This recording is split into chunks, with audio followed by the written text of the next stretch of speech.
Bernie's mic is not working, but let's start the show.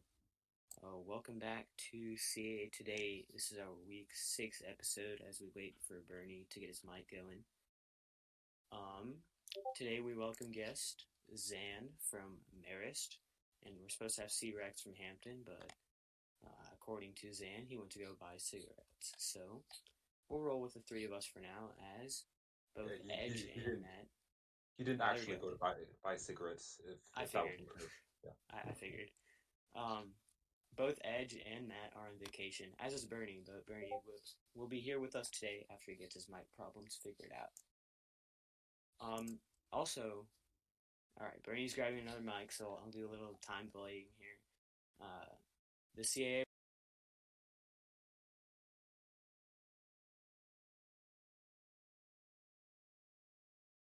is now featured the Richmond coach. Now the Richmond coach. Um, Doing a little bit more time stalling here as we wait for Bernie to come back. Let's start with game of the week. For me, it is Delaware versus Villanova. That game was our previous game of the week that we voted on in week 5. Danny, you're fine if you lost a little bit of audio. That's fine. Delaware Villanova, my game of the week. Nova pulled off the big win in the fourth quarter against a top 10 team. I don't know if Zan had any thoughts about that. The floor is all yours. Oh yeah, just I didn't follow it that closely while it was live because most of it happened while I was asleep. But um, from what I can tell, it was a very back and forth game. It had a lot of excitement, especially at the end with Delaware tying it up and then Nova winning on a zero diff on 1492, which was obviously end to a great end to any game. But it was a very tense game between two very evenly matched teams. Delaware, which has been pretty good all season long, in Villanova, which is really starting to go on a hot streak. Um, One thing I did notice was that yards wise, they were pretty evenly matched, but Villanova didn't turn the ball over all game. And they have actually given up the sixth fewest turnovers in the FCS this season. So that's a continuation of something they've been very good at, and I think that definitely helped them win the game. Like just the ball. I kind of expected in my preview from this game last week that turnovers was going to be the difference here. Delaware, I believe, is worst in the CAA in turnover margin. So I kind of figured that if Edge was able to force a couple turnovers, those extra possessions might make the difference. And that certainly was the case here in a really close game otherwise. A little bit of cross-checking here. Delaware, VMI, and William & Mary are all last in the CAA in turnover margin. They're at a -7 this season. So yeah, you're right on with that, Bernie. Yeah, and Villanova leads the CAA. That is correct, yeah. I think they're one of the few teams that are positive. Oh, no, we've got a decent bit. We got 5 teams that are positive. But yeah, they have a four turnover differential positive side. So you really called it last week, saying it would be a turnovers that decided this week's. I don't know if you guys had any more thoughts on that game. I have Edge's thoughts here. He says he doesn't have many thoughts. It was another close battle, and his team finally proved that they are a quality team capable of winning big games. He says Delaware is a really good team, and the second half of their schedule looks much easier than the first half. So I would not be surprised at all if they go 10-2 or 9-3. So those are Edge's thoughts on his whole game. And I don't know if you want to keep moving on. Yeah, I think next we had Delaware State against Morgan State. This was another really good game and one that very well could have been CAA game of the week heading into the week. It's hard to find a hotter team right now in the CAA than Delaware State. They've ripped off 3 straight wins, and they're certainly in contention here for the conference championship game. And if they can keep winning, they might actually find themselves in the playoffs discussion as well. Yeah, totally agree with you there. Delaware State has been hot after going on 3 to start the season. Once again, their schedule also eases up a little bit going into this divisional play that we have here. And then coming from Edge, I'll speak on his behalf again. Doesn't have. Oh wait, no, sorry. Edge doesn't have any thoughts on this game. But it is all the floor is Zan. Yeah. I think this was another back and forth game that was very interesting to follow along. I really think the difference here was Delaware State's defense, which had been inconsistent leading up to this game, and it was too in the first half of the game. But in the second half, as far as I can tell, Morgan State only scored one touchdown, and that was on a 36-yard drive off of a Delaware State turnover. I think if the Delaware State defense can improve, and granted, their coach did just give up 95 points, but if their defense can improve at Delaware State, then I think they're a contender for the CAA championship. Yeah, we're gonna look past those 95 points because that game kind of turned into a meme game with Canner. They were submitting a lot of 33s and 783s. But overall, I mean, this season Delaware has been statistically one of the worst defenses in the CAA. So it was good to see them give up less than 30 points. Good for Matt and good for the CAA overall. We're slowly tightening up on defense this season. At the start of the season, we were giving up a lot of points, but now we've slowly picked up defensive play this year. So good to see that. Sure. The next game here, we already touched on it a little bit, is Richmond at Duquesne. We had Fuzzy who came in and took over at Richmond after a midseason coaching change, and he really put on a show in game one as the new head coach of the Spiders. Dropped 52 points, used a 21-0 run in the third quarter to really ice this game. Yeah, big third quarters. They've happened both for the CAA and against the CAA. The one that comes to mind is my week 2 game against Nichols. Nichols dropped 21 in the third quarter as well. Big third quarters, very common theme, and a great win for Fuzzy. Good to see him get off to a good start in the FCS and in the CAA. And I'm not counting out Duquesne. I know they took a big hit in our coaches poll that we have. But I'm definitely not counting them out. They're still a very good coach. And I know Valpix is going to be back at him again next week. I don't know who they're playing. I'll check. That would be me. Oh, Bernie. All right. Yeah, I know they're going to be ready. She's going to be fired up to play you, and we'll see how that game goes. Yeah, I think it was a great performance by Fuzzy, especially on offense. And their defense did its job in not allowing Duquesne to score any points, or as many points as they could have scored. They really bent but didn't break. As Richmond forced 2 turnovers and a missed field goal, even as yardage was pretty even, which really swung the score in Duquesne's favor. And Richmond is only a game behind the 4-way clusterfuck in the South. So I think with a new coach, they are definitely a team to look out for. That said, Duquesne's defense does, I believe, rank as the worst in the CAA. So I'd be very interested in seeing how well Richmond does against Delaware next week. For sure, that'll be a good test to see, how much of this was me playing an opponent that has struggled the last couple of weeks, and how much of this was a new coach that's really finding his groove here early on. We'll turn our attention to the game between your two hosts here, James Madison and Youngstown State locked horns. The score really didn't tell the story of this game. It was actually much closer than the scoreboard indicated. There were just a couple of plays that really made the difference. The one that comes to mind for me is there was a 0 difference kickoff for Youngstown State right after scoring a touchdown. That took away a James Madison possession and gave YSU an extra touchdown. A couple other meaningful plays that really turned the tide in what was otherwise a pretty good game.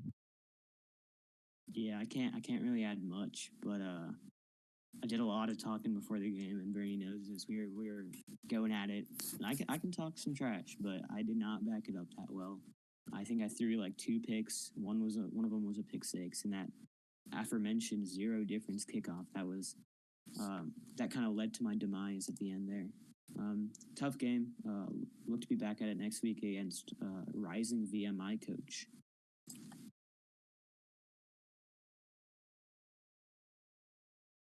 Sure. So let's talk about that rising VMI coach. Good segue here. VMI traveled to Robert Morris this week. All the scoring in this one was done during the middle periods. There was absolutely no scoring in the first or fourth quarters. VMI really needed this win to stay alive. They're the defending CAA champ. So it would have been pretty surprising to see them really eliminated from contention this early on. And they got what they needed with a win over Robert Morris. Yeah, not much to add. Good plays from everyone all around. Robert Morris has struggled a couple weeks. They beat me in a shootout, but since then it's kind of been a decline. And VMI, good looks from the defending champ, and they now play a factor in the South as well. As Zane mentioned, it's a mess in the South, and we'll talk about that later. But yeah, nothing much. Good looks for the best name in the FFCS, the Poop Eater. Yeah, I think looking at this game, I think it was like neither of these teams look like bad teams. They both look like good teams that have taken a few tough losses. And this was a very closely fought game. Especially with most of the action coming in the middle of the game around halftime. But I'm definitely interested in seeing what these teams do next, and if VMI and Robert Morris are able to get out of their current 2 and 4 holes. Sure. Last game on the schedule was William and Mary at Towson. Turnovers again, the story of the game here. 4 by William and Mary really handed this one to Mr. D's Towson squad. Personally, I'm really glad that I played Towson in his first game because he is really starting to find a groove here. He's got back-to-back wins now. And as he heads into Villanova this week, Villanova should be on upset alert playing Mr. D. Yeah, I know Mr. D is going to talk about it. My bad, but I was just going to mention that he's 4 games in now and could be on a major role heading into the last 6 games of the season. Yeah, you're right. Look, it was a really tough game with, Bobo should give himself more credit than he gives himself because he was up 14-3 quite early in the game, and I was trying to find a way to get through him. And then at some stage, on the cusp of the first half and the second half, there was a 21-point turnaround in 5 minutes. I had him pinned on his 10-yard line after a kickoff. Then on his third down, he went for 75 yards, which then went to his fumble, which then converted to a 90-yard touchdown. Then I punted. I forced him to punt. He went 70-yard touch. I now went 70-yard touchdown. Then I also forced the fumble in the next play, and then went a 23-yard touchdown. And then I also blocked another punt to get to 3rd and 11, and then had a field goal to get to 42 yards to make it good. He then hit back with a 60-yard touchdown, so I thought, oh, here we go, we've got the game back on again. But then I became a convert to the Church of 1-2-1-2 because I had a 0-0 difference on 1-2-1-2 with a touchdown to seal the game. So hopefully take that form into next week, but very happy with the result.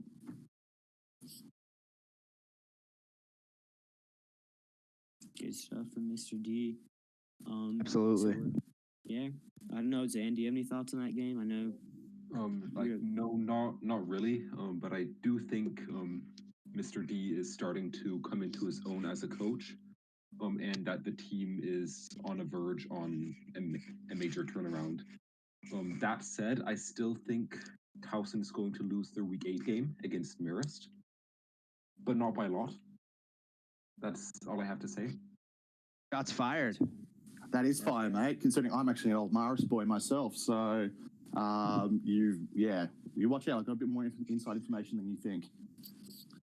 Oh, we got trash talk going on right now. Love to see it. I'm looking forward to it. Me too, mate. Me too. Just know that you can't just flip the scoreboard upside down and pretend you have more points like they do in Australia. Who said I was the one who was upside down? I did. I will. This week 8 battle is going to be amazing between Marist and Towson. We're all Yeah, excited. circle that one on the schedule now. Let's watch TV in the CAA. Next up is everyone's favorite segment. What did you get wrong? Especially for me this week, since I got absolutely nothing wrong last week. Went 6 for 6 on the picks. Didn't really see the Richmond coaching change coming, but I did say in my prediction that if Richmond played quickly and actually completed the game, that I thought they would win. And it took a coaching change in order for that to happen, but they did get the win after the coaching change. Oh, I got a lot of stuff wrong. Can't compare to Bernie here. Let's just list off. I missed against Morgan State. I missed against Richmond, but I'm going to let that slide because of the coaching change. Missed again with my pick against Towson, and I picked Robert Morris over VMI. So including that Richmond miss, my picks were 2 and 4, which is also my record, and that's the only time I can say that ever for this season. So I thought that was pretty cool. That's consistency from you there for sure. Next up, we'll discuss our coaches of the week. Dora, I'll let you go first here. Oh yeah, I had edge this week. Playing a top 10 Delaware team, and we've got a lot of parity, but it is a big thing to beat a top 10 squad, especially a very good coach in Delaware. So yeah, the edge is my coach of the week. I went a different direction. I'm going to give it to Delaware State here. They started out 0-3. They've won 3 in a row. And I really thought this was a show me week for them to see whether this is a legitimate resurgence from Matt. And obviously he got the win with his patented fourth quarter comebacks. So I give it to Matt.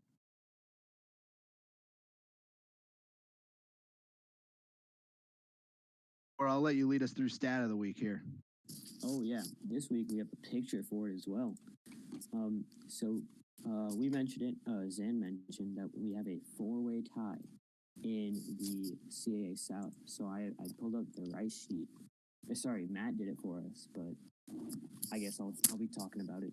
So right now we've got 72nd William & Mary, 40th Delaware State, 88th VMI, and 12th Delaware. Those are all based off of rice sheet composites. And I mean, scrolling through this, a couple things stand out. You see Delaware pulled off 3 wins in a row. William & Mary pulled off 3 wins in a row, spanning weeks 3 to 5. The other 2 teams that are up there are VMI, whose only wins have come in conference play, and Delaware, who's 4-2 as well. Nothing much really stands out. Every team looks to be average in offensive numbers, defensive numbers. You could look through the Constitution that we have. There's a leaderboard there. You see Delaware State is on top of points scored, offensive yards per game. They obviously don't lead in rush offense because they are an air raid team. But then looking at those top 4 in turnover margin, they're right there except for William & Mary. All of them are at the bottom except for Delaware State, who has a 0 turnover margin. So it'll be interesting going into divisional play how this all plays out because every team will play each other. And it'll be exciting, that's for sure. And it'll be something that goes week by week. And speaking of week by week, we have our Battle for Appomattox recap, which I'll go quickly. You can see it in the scoreboard, but we're actually 3-3, not 3-2. We're 3-3, 6-6 overall. The South still has a margin of victory lead by 13 points because of that big game from Fuzzy. So going into the last 2 weeks of Battle for Appomattox play, it's going to be a little weird. Schedules didn't work out as well as we would have wanted them, and we kind of thought about this way too late going into the season. So we'll have 3 matches week 9 and 3 matches week 10, and those 2 will be the deciding factors of our first War Cannon Trophy. It's exciting. I mean, it shows the parity in the CAA that neither division has really been able to dominate. 13 points after 12 games. That's like 1 point per game in difference, in point differential. So it just shows that week 9 and 10 are going to be huge. For sure. I'll let you lead us through player of the week as well. Player of the week. Let me pull up that graphic here and send it into the chat. We had our unnamed Richmond quarterback who kind of burst onto the scene this week, um, throwing for 425 passing yards and 7 touchdowns. Those are some Nick Foles prime numbers right there.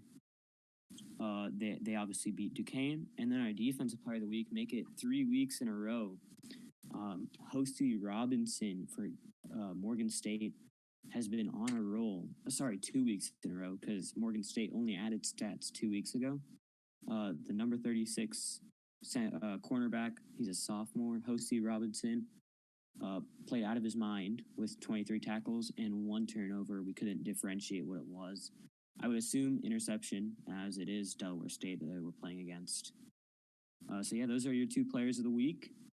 And we're going to move on to another very popular segment, the upset of the week. And so our candidates here were Southern Utah defeating number 11 Northern Arizona 31-17. For 24 Campbell taking down number 15 Chattanooga 48-35. Columbia over number 5 Yale 45-42. Jacksonville over number 3 Kennesaw State 45-38. I know a lot of people are going to say purple over Kennesaw State, but I'm going to go Columbia over Yale purely because I played Columbia earlier in the season and I beat them, and I'm a 2-4 team. So seeing them take down a top 5 was very surprising for me. So all credit to purple, much love, but I'm going to go Columbia over Yale. Yeah, I went with probably the most obvious pick, Jacksonville over number 3 Kennesaw State. I played purple earlier this season, and really think he's a great coach. Actually thought he would pull an upset at some point this season over the top a Sun team. But this isn't so much about Jacksonville being a lesser coach as it is about Kennesaw State being one of the best coaches in my eyes. I was surprised to see Kennesaw State lose to anyone, let alone an unranked team. So I went with Jacksonville's win over Kennesaw State. Yeah, I also went with the Kennesaw State game just because of how impressive Kennesaw State has been this season. Like, before this game, they were coming off scoring 72 points against AP, who's not a bad coach, not a bad team. And then before that, a win over Stetson in the top 10 game. So just considering that, and how much hype Kennesaw State had gotten, also as an unbeaten team, I really think the Jacksonville Kennesaw State game was, in my eyes, the best upset this week could have asked for.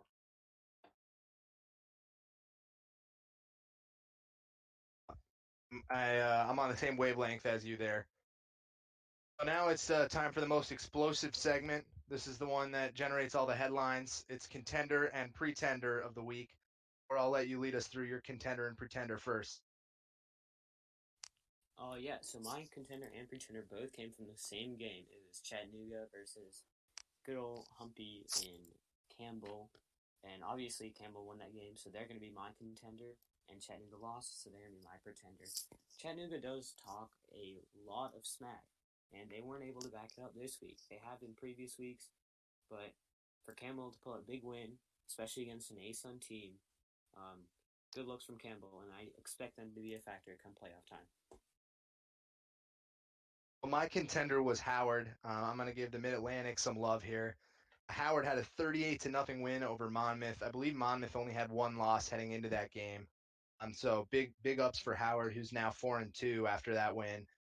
My pretender is Northern Colorado. I expected a lot from Northern Colorado, and they took a 49-16 loss to North Dakota State. So Norco is my pretender of the week. For my contender, I thought picking a MAC team would be a bit on the nose. So I chose Bryant, which is a team that I really think has gone under the radar this season. They just beat the number 10 ranked Stony Brook team, a very good team, and they were ranked 22nd before this. They're going to be moving up now that they're at 5-1, and I really think Bryant has a chance to get a high playoff seed, and I'm excited to see more from this Bryant team. For my pretender, I'm also going to choose Northern Colorado. I really think they've fallen off a cliff since their hot start, and that the recent game against North Dakota, which was like their first game where their offense hasn't been clicking, kind of shows the downside of the high risk style of play that they've been using this season. Yeah, And that's a I good point. Yep. and I We don't skipped think over. they'll be very consistent for the rest of this season. I missed it, but we did skip over power rankings. Let me drop that graphic in here real quick. For it. Um, so yeah, nothing big this week. Actually, a lot of big changes this week. We had a new number one in Youngstown State who received 5 first place votes. Villanova came in close second with 1 first place vote. And just kind of reading down the list, you go Delaware, Morgan State, Delaware State, Richmond at number 7, William and Mary, Towson at 8, VMI, James Madison, Duquesne, and bringing up the rear, Robert Morris. The biggest fall this week was from, I think it was Duquesne, who fell from number 7 all the way down to number 11. And I think our biggest riser would be Richmond, I think, who was 10 last week and made it up to 6. Or it would be Delaware State, who last week I think was 9 or 10, and they made it up to number 5. So, good stuff. Yeah, there is no love for depth. Kind of tough. They've gotten 2 tough losses. Yeah, good stuff from the CAA. A lot of parity. Love to see it. It's good to see Mr. D getting some respect. He's made it up to 8th after taking over a team that was 12th in the CAA power rankings when he took the head coaching job there. And good to see Villanova making it all the way up to 2. I think you'll probably see them in the coaches poll, probably pretty high in the coaches poll as well. But they best their previous high of 4th in the rankings with this first place vote and 2nd place overall.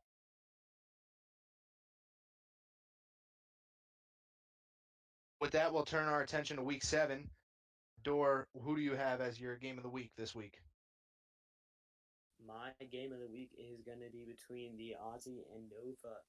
Towson versus Villanova. That game is going to be a good one. We talked about it a little bit.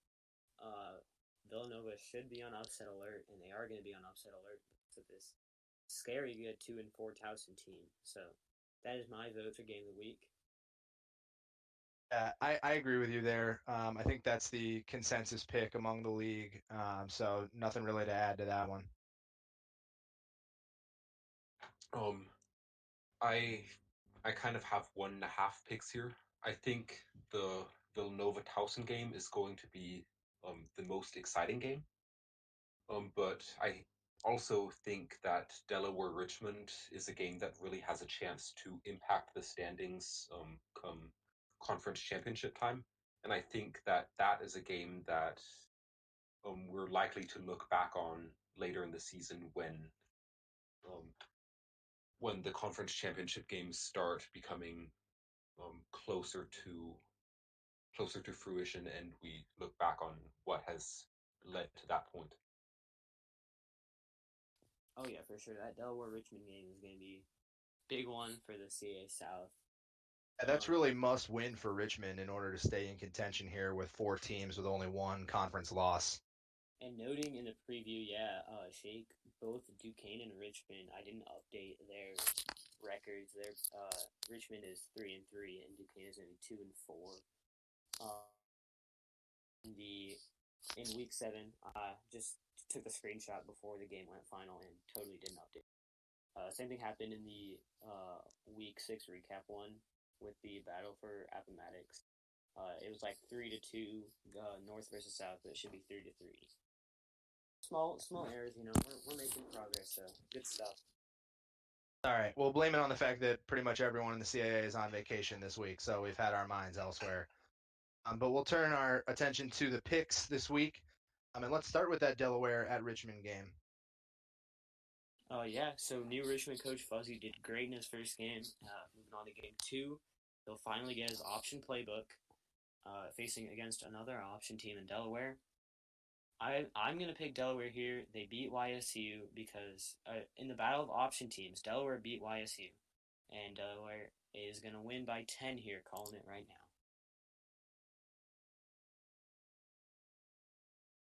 I'll read Edge's pick here. Edge says Richmond is looking good in their first game with a new head coach, but Delaware is too good to lose 2 games in a row. UD by 13. I'll take the contrary position here. I'm going to go with Fuzzy. I know he's a relatively new coach, but I think he's good enough to find a way to win this one, and I think Richmond pulls this out 31-28.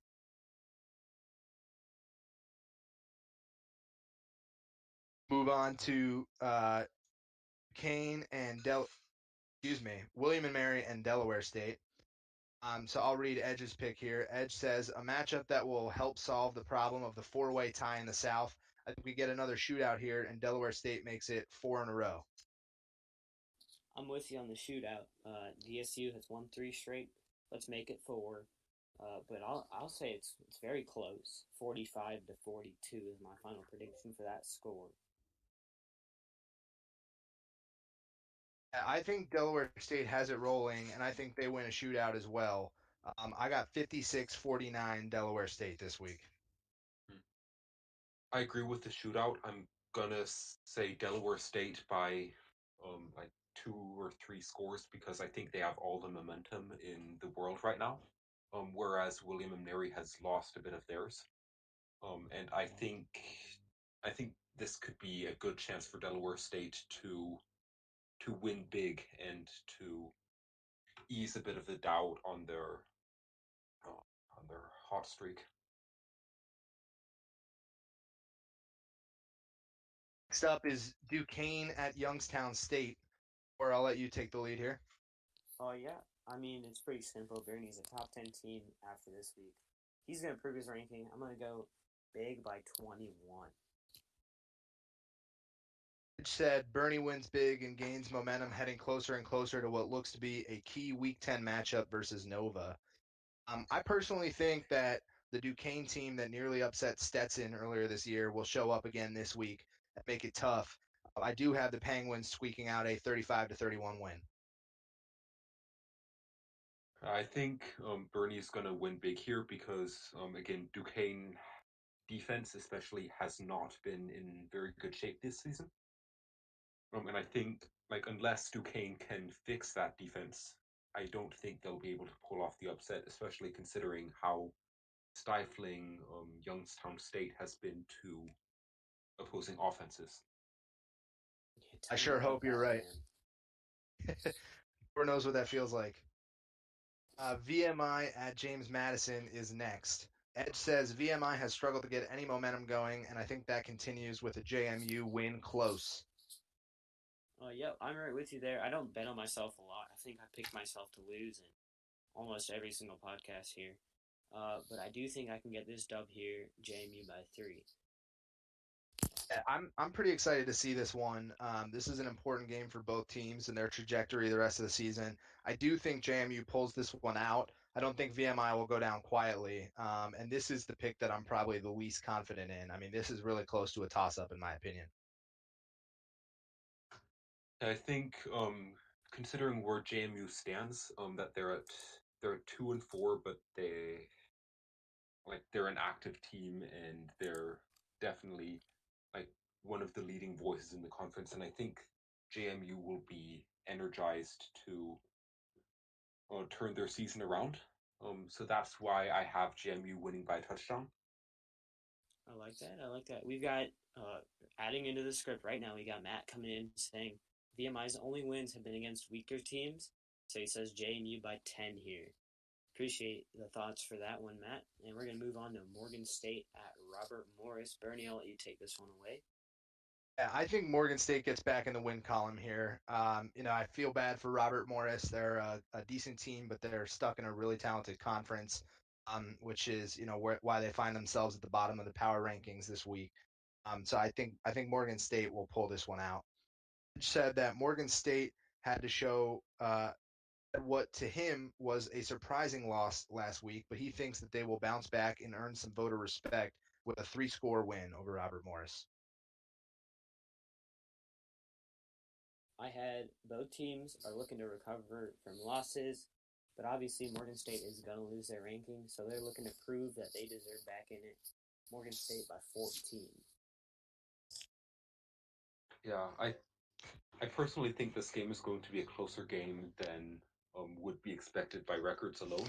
Because again, I like this Robert Morris team, and I think they've had a string of bad luck. But I have Morgan State taking it by 7, maybe 10 points or so, give or take a few. Because I think they're the better team, and I think that coming off a loss, they'll want to rebound. Last but not least is Towson at Villanova. Dor, you can take the lead. So Edge is riding alone on top of the CAA North. He's the only undefeated team in conference play. I think, right? I think he's undefeated in conference play at least. Towson's looking to play a factor. Yeah, he's 3-0. Towson's looking to play a factor, storm up, and I'm gonna go upset alert here. Towson wins by 11 points, 35-24. Said Towson is far from out of the race in the North. They've already killed one giant this season. I think they go into Philly and get another ranked win and make the Week 10 YSU Nova matchup even more interesting by tying up the standings in the CAA North. I personally think Villanova will be trailing heading into the fourth quarter, but I think a key stop or turnover from the Villanova defense will be enough to win by 7 points or less. I feel like this game is going to be a lot like Villanova's latest game. It's going to go down to the wire, and it's going to it's going to be a hard fought game throughout. I'm expecting to see a lot of lead changes, a lot of excitement, and I'm expecting to see a Towson win by 3 or 4 points, maybe. I'm not expecting it to be won by more than a score either way. I agree with you there. Now we'll do a one blind resume here. I've got 3 teams. They're all pretty close together in the composite rankings. Just want to get your thoughts and the listener thoughts in the chat here as I post these 3 blind resumes on how folks would handle these teams if they were picking between the 3 of them here. So, first team there, 47th in the composite. They sit at 3-3, 2-1 in conference. 22nd composite strength of schedule. Second team is 51st, 25th composite SOS. The third team is 48th with the 18th composite strength of schedule. All 3 teams are 3-3 and 2-1 in their conferences. So interested to get folks' thoughts on they see separating these teams or how they would order them. I've got a little bit of bias here. I know one of those coaches at least. But I mean, if you just look blindly, looking at the strength schedule, obviously you got composite number 48 who has the highest strength schedule. And you look through a little bit of other stuff. Adjusted strength, once again, number 48 has the highest adjusted strength. Looking at the matrix, there again, actually they're lower on the matrix. I don't know if that's good or bad. I'm not very well versed in the rice sheet as I should be, being one of the hosts on this podcast. But if you look I mean, these are all teams that could go on and play very well in the playoffs. They've had good schedules. They've had good opponents to play against. So you can see any of these teams. I know one of them. I don't know the other 2. But you can see all these teams come play a factor, come playoff time. And so team 2 here is Maine out of the America East Conference. That's a team that a lot of people are pretty high on and think has a really good coach and has historically done really well. Team 3 is one of our own, Delaware State. And team 1 there is Holy Cross out of the America East, a playoff coach last year who changed a playoff team, I should say, who changed coaches this offseason. So teams that are still in the mix, and really their season hangs in the balance here, sitting at 3-3. Finally, we'll turn our attention to listener topics, our last segment of the show. Our first question comes from Shake at Indiana State, who asks, why should more than 2 CAA teams be ranked this week? I'll read for Edge here.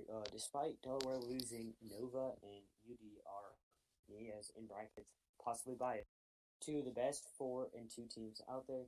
And I think we both deserve to be up there with obviously YSU. And I'm going to agree with that. I think 3 teams should be ranked, and that's going to be Delaware, Nova, and YSU. And I have them all ranked in my coach's poll. I agree with that. I don't think the loss by Delaware this week is going to be enough to knock them out of the poll. At least I don't think it should be. And I do think Villanova is finally going to get the respect that folks like Fruity and I have been harping on all season. So I think you'll see 3 teams, and I think all 3 are deserving. Next question came in from Charleston Southern, I believe.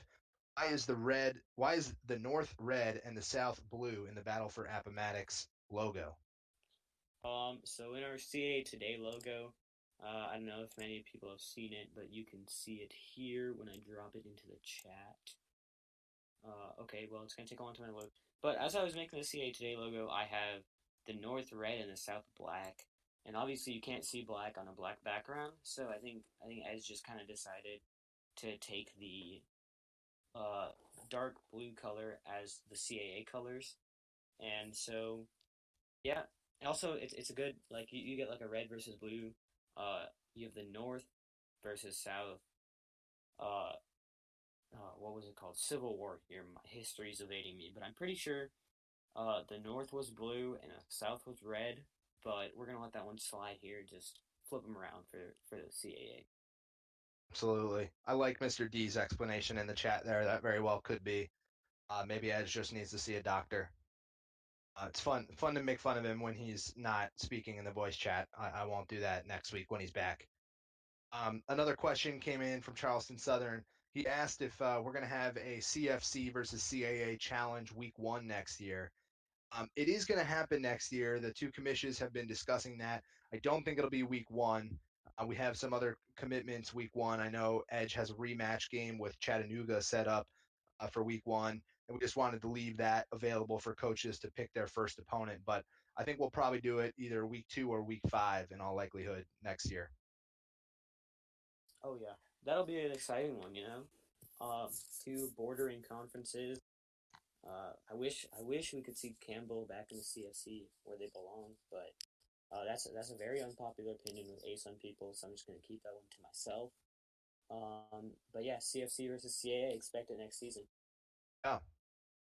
Purple asked, what's your midseason outlook and what predictions have you gotten wrong from the start of the season?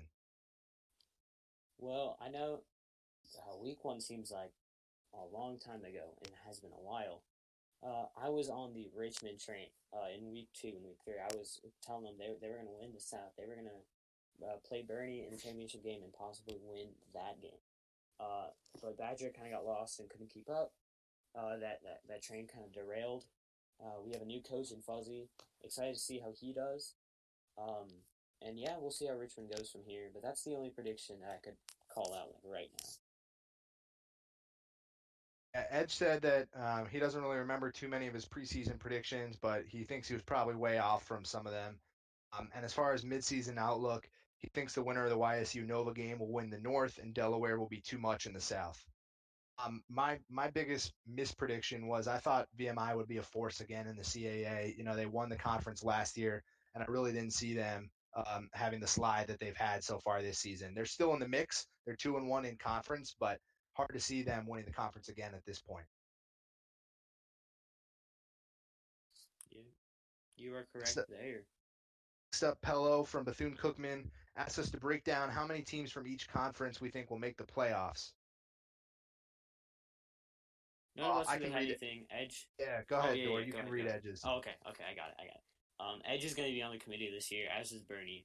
But Edge has said CA will get 3 in YSU, Delaware, Nova. The Mid-Atlantic will get 1. America East will get 3. ASUN with 4.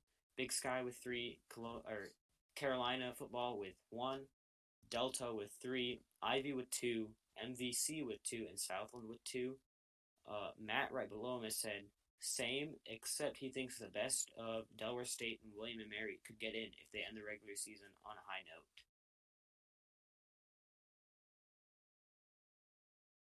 And Matt agreed. He said he thinks that Delaware State or William and Mary could get in if they end the regular season on a hot streak, and certainly could see that.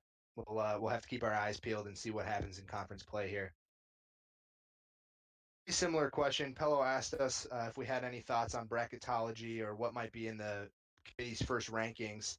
Um, I think Edge is obviously a voter, so this is sort of a window into how he's thinking about it. But he said he has Bethune-Cookman 1, VSU 2, and then 3 through 24. He said everyone else who deserves it. So not giving away a whole lot there in what he's thinking about as a committee member. Yeah, not a committee member here. My thoughts on this is it's just a ploy for Pilo to gain self confidence when we have Bethune Cookman first. So I'm just gonna no comment on this one. Yeah, I'm also gonna abstain. I'm also on the committee, so not gonna give away too much there. I know the committee is working hard right now to put together those rankings. Sarah and Habes had similar questions. They asked what team with a sub 500 record or a 500 record right now has the best chance of making it into the playoffs. All right, so sub 500. I wrote Towson, but also looking at Bernie's answer, that's a very good answer. So Bernie wrote Bucknell, but I'll let him talk about that. And for Towson, I wrote if he goes on a hot streak and he just doesn't lose the rest of the way out, he's gonna win the conference and possibly make it to, or he will make it to playoffs if he wins the conference. And then for 500, I put Chase if he lost, but he won, so I'm gonna go Delaware State. Edge agrees, but he's also gonna add William and Mary into the 500 mix after their loss to Towson. Yeah, I just picked one team here. I went with Bucknell. They're 2-4, but they're leading their division. I'm showing some more love to the Mid Atlantic here.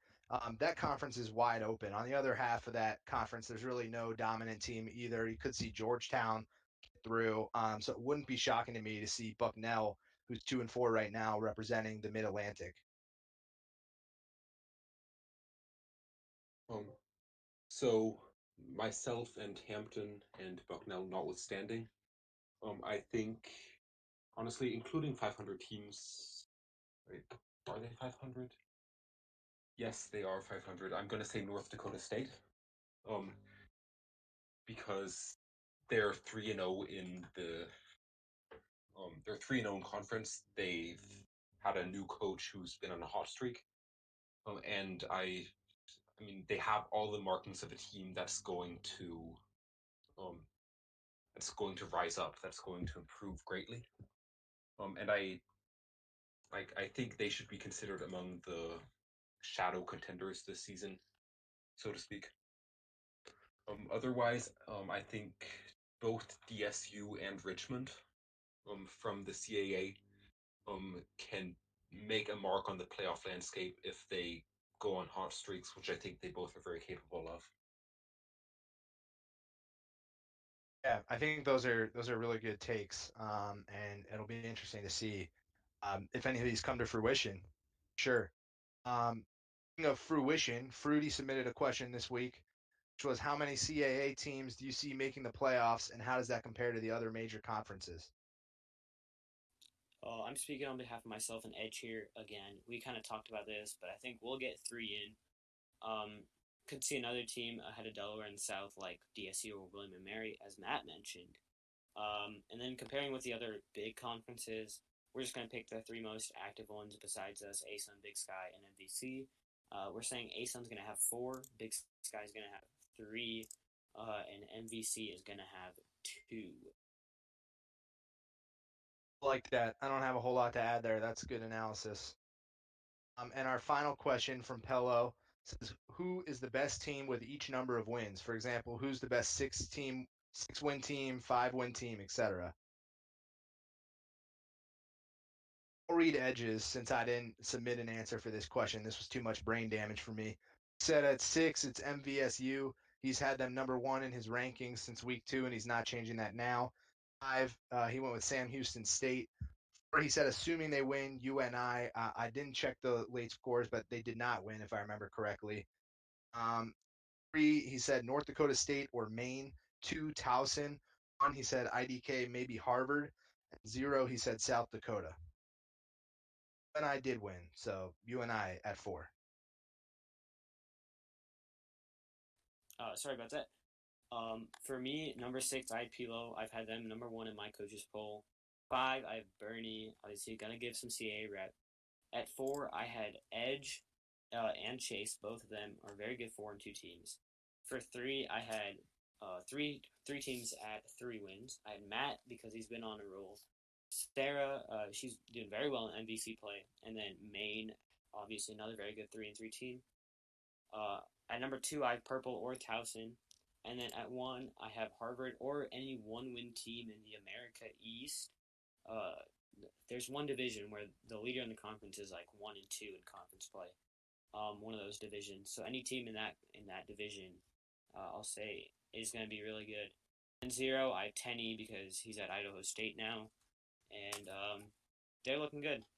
Had a tough loss to Cal Poly, but expect the road to go anywhere but down from them. I think they're going to win a couple more. Or sorry, they're going to win some this upcoming. I could not form words there. My bad. Okay, so for my list, I had Bethune-Cookman for the 6-win teams, Stetson as my top 5-win team. Their only loss was to Kennesaw State, and they've had a couple of really impressive wins in a tough schedule.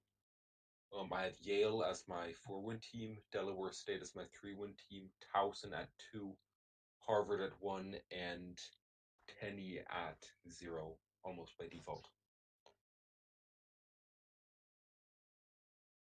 There you I'm go. not, I'm not going to go too much into depth on this, but if you guys want to roast me, you can. No, I think those are all good picks.